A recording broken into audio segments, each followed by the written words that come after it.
Hello friends, welcome to my YouTube channel. आज हम सूक्ष्म शिक्षण कौशल के अंतर्गत व्याख्यान कौशल का अध्ययन करेंगे। इसके लिए पहले हमें छात्राध्यापिका या छात्राध्यापक का नाम लिखना है, फिर कक्षा, वर्ग, विषय, दिनांक, समय और कालांश। आज का हमारा प्रकरण है प्रकाश का परावर्तन। इसके लिए पहले हम ऐसे एक खाका तैयार करेंगे। पहले होगा हमारा सीरियल नंबर, फिर होगा छात्राध्यापिका या छात्राध्यापक का कथन, छात्र छात्रा कथन और फिर होगा घटक। तो फर्स्ट क्वेश्चन है, जब प्रकाश की किरणें किसी सतह से टकराकर वापस चली जाती हैं तो इसे क्या कहते हैं? छात्र छात्रा कथन होगा प्रकाश का परावर्तन। और घटक में हम क्या कर सकते हैं कि हम सारे घटक एक पास करके लिख सकते हैं। फिर होगा हमारा उद्देश्य कथन। उद्देश्य कथन है कि आज हम प्रकाश के परावर्तन का अध्ययन करेंगे। फिर होगा हमारा व्याख्या कि जब कोई प्रकाश किरण किसी एक माध्यम से दूसरे माध्यम में प्रवेश करती है तो प्रकाश पृष्ठ से टकराकर वापस उसी माध्यम में चली जाती है। इसे प्रकाश का परावर्तन कहते हैं। और ऐसे हम प्रकाश के परावर्तन को हम दिखाएंगे ब्लैक बोर्ड पे। आपतित किरण, अभिलंब, परावर्तित किरण, आई और R, angle I and R. फिर परावर्तन का नियम। तो फर्स्ट है angle I is equal to angle R और दूसरा है आपतित किरण, परावर्तित किरण व अभिलंब तीनों एक ही तल में होंगे। और घटक है हमारा व्याख्या करने का कौशल, दूसरा है भाषा का सहज व सुगम प्रयोग, तीसरा है रुचिकर युक्तियों का प्रयोग, चौथा है छात्रों से बीच बीच में प्रश्न पूछना और पांचवा है व्याख्या समापन।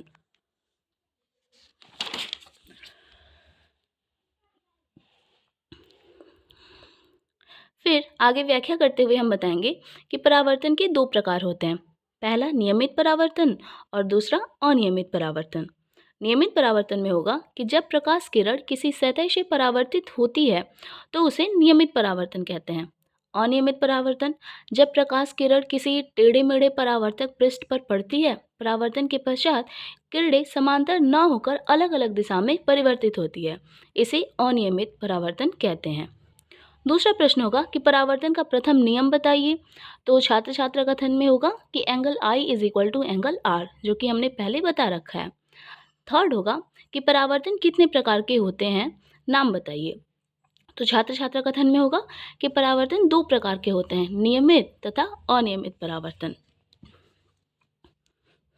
तो आगे हम कहेंगे कि आज हमने प्रकाश की परावर्तन को परिभाषित किया और परावर्तन के नियमों तथा परावर्तन के प्रकार का संक्षिप्त अध्ययन किया।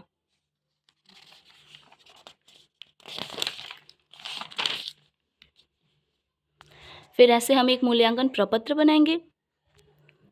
व्याख्या कौशल के घटक, व्याख्या करने का कौशल, दूसरा होगा भाषा का सहज व सुगम प्रयोग, तीसरा रुचिकर युक्तियों का प्रयोग, चौथा छात्रों से बीच बीच में प्रश्न पूछना और पांचवा होगा व्याख्या समापन। फिर हम मूल्यांकन का हम बनाएंगे जिसमें हमारे टीचर हमारा मूल्यांकन करेंगे, असंतोषजनक, सामान्य, उत्तम व सर्वोत्तम। फिर आलोचनात्मक सुझाव बनाएंगे जिसमें हमारे निरीक्षक उसमें कुछ आलोचनात्मक सुझाव देंगे। फिर छात्राध्यापिका या छात्राध्यापक हस्ताक्षर और फिर निरीक्षक हस्ताक्षर। और ऐसे हमारा ये एक माइक्रो टीचिंग का लेसन प्लान ऐसे कंप्लीट होता है।